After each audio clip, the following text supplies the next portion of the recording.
Good morning everyone and welcome to The Big Shave. My name's Steve Farragher. I'm in Liverpool in the UK and these videos, in case you don't know, are all about shaving techniques, shaving products, shaving equipment and how to deal with them and how to get a decent shave on a regular basis. For those who follow what's happening on Facebook and things like that, you probably realise that I've got a broken wrist. I was doing some maintenance in the business that I work in and the platform I was standing on collapsed and I went down on my wrist, broke it, dislocated it. So about a week ago I had to go get an operation on it. So I've got a place and a couple of screws, which means I haven't had a shave for a week because I've been too preoccupied really to actually learn how to shave. So I'm going to do it left-handed today, so it'll be interesting to see what that feels like, and I'll try and keep a little bit of a running commentary. I've just spent about 10 minutes trying to think about what to use as well, so I've actually gone and picked out a very light old wooden bowl that I haven't used for years, because I think it's going to be easier to use because it means I can hold it in my right hand while I lather up. It's not heavy, so I've done a bit of pre-lathering before we get to this stage. The other thing about having a plaster cast on your arm is you're not supposed to get it wet in any way, so I've got to be careful. I'm using something I haven't used for a while. This is an old tube of Palmolive Men Classic, which I don't know why I've not used it to tell you the truth, but it's a nice lather. So I've mixed up quite a pathetic lather really on this. So let's put it on my face and see what happens. So it was very strange working with your left hand, because normally usually starts on the right hand side and work across, but your left hand leads. So, broken arms. It's the first time I've broken a bone in my entire 58 years.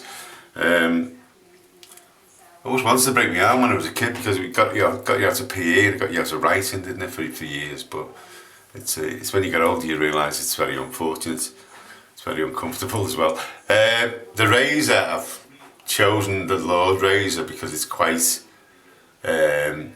easy to grab hold of and it's quite light as well, and it's also the hard bit's going to be remembering which way you're going. So I'm going to go with the growth, which is this way. I also didn't want to use something like the Merca Future because I've been using that lately, and that is I can imagine slicing my face to absolute pieces with it. Okay, so we're going with the growth, which is that way. I'm not even sure how much beard I'm shaving off here. And I do get the feeling I'm sort of digging in a little bit as well. So if it was a sharper razor, sharper blade, I'd probably end up cut to pieces, which wouldn't help. Okay, so here we go. So we're going that way, and we'll go in that way.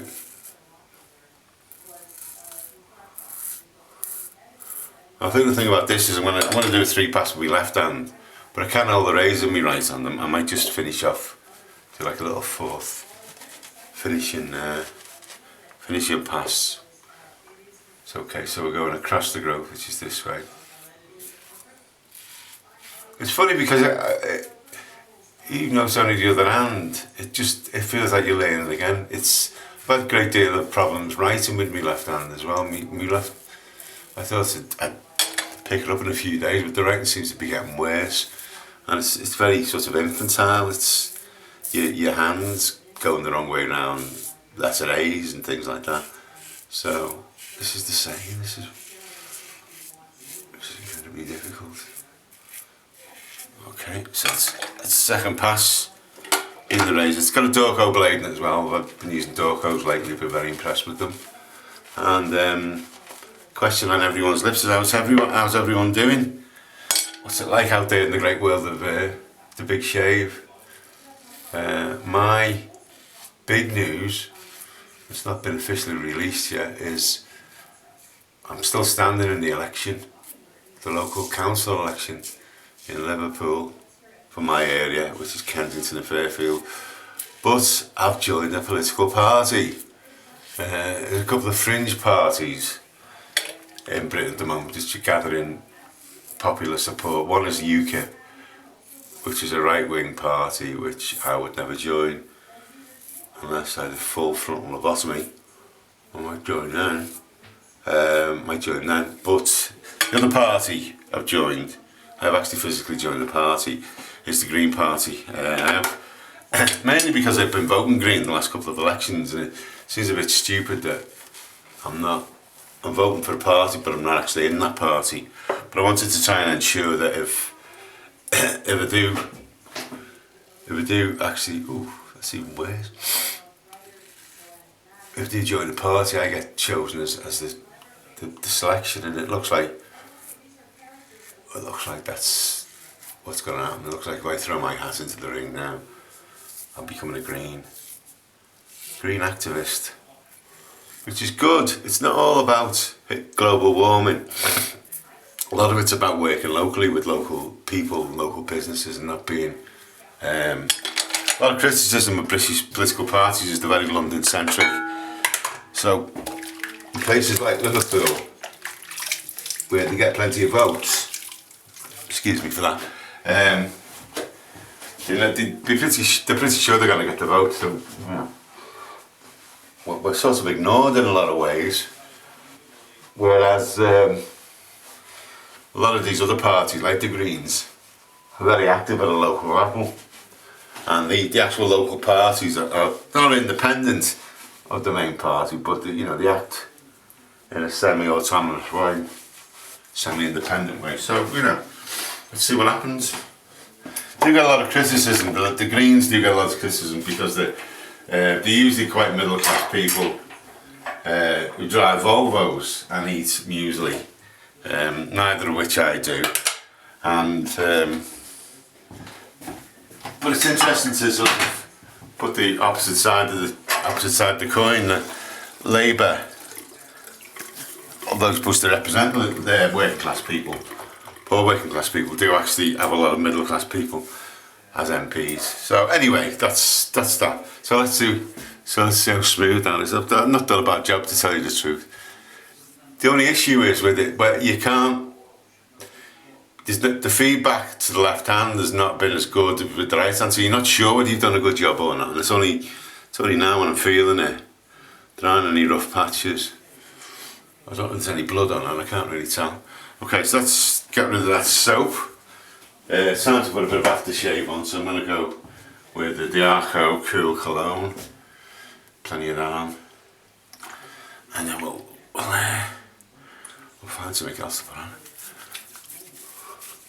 Again, it's a bit strange using one hand because you usually do this both sides at the same time. But a nice fresh feeling which you haven't had for a week. Then we let that evaporate and find something nice to put on. We've got this flavoured smelly Arco stuff. This is the best stuff I found out of all of them. This is the olive version of it. So we put a little bit of that. I can't squeeze. Can't squeeze it. So we're gonna get all the way around. So we go, reasonably successful. Be interesting. The next interesting phase really is when I get a bit more mobility back in the right hand. Starting to use it again and seeing whether it's still we've still got it. Okay, so it's virtually the end of the big shave. My name's Steve Farragher. We run a Facebook group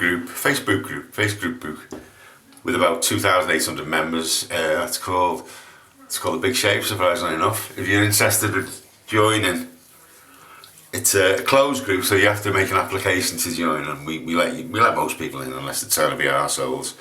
And lots of people on there who talk about shaving, about shaves of the day, about questions, about favourite bits, favourite batch. Sometimes there's people, what's called passing it forward, where you will get a product and pass it to someone else, and they will pass it to someone else which is always good.